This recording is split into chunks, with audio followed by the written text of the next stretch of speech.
చారిత్రాత్మక ఉజ్జయిని మహాంకాళి అమ్మవారిని దర్శించడం ఫ్యామిలీతోని చాలా సంతోషంగా అనిపించింది.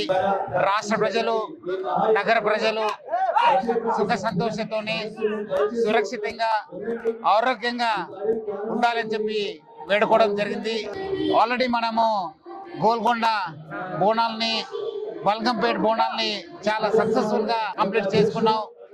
ఈరోజు ఇక్కడ ఉజ్జయిని మహాంకాళి బోనాలు, తర్వాత లాల్ దర్వాజా బోనాలు, ఇక్కడ డీసీపీ సికింద్రాబాద్ రక్షిత నేతృత్వంలో దాదాపు 2500 మంది సిబ్బందితోని చాలా ఒక గట్టి బందోబస్తు ఏర్పాటు చేయడం జరుగుతుంది. అట్లానే మనము traffic, she teams, crime teams అందరు కూడా కోఆర్డినేషన్ చేసి, అట్లానే మన డిఫరెంట్ స్టేక్ హోల్డర్స్ అయిన జిహెచ్ఎంసీ, ఎండోమెంట్స్ వాళ్ళతో కూడా కోఆర్డినేట్ చేసి ప్రజలకి ఎటువంటి ఇబ్బంది లేకుండా బందోబస్తు చేయడం జరిగింది. మొదటిసారిగా ఏఐ టెక్నాలజీ వాడుకొని ఇక్కడ వచ్చే ఒక పిక్ పాకెట్స్ కావచ్చు, చైన్ స్నేచర్స్ కావచ్చు, అట్లానే ప్రజలకి ఎటువంటి ఇబ్బంది కాకుండా మన భక్తుల్ని ఎక్కడెక్కడ రష్ కావడం జరుగుతుంది, ఎక్కడెక్కడ ఇబ్బంది ఉంటుంది అనేది పైన కూడా చాలా నిరంతరంగా ఒక కంట్రోల్ రూమ్ ని ఏర్పాటు చేసి మనము పర్యవేక్షణ చేయడం జరుగుతుంది.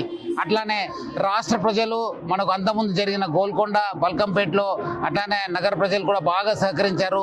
వచ్చే ఈ రోజు ఈ ఒక బోనాలకి మన లాల్ దర్వాజా బోనాలు కూడా సహకరిస్తారని చెప్పి ఆశిస్తున్నాను.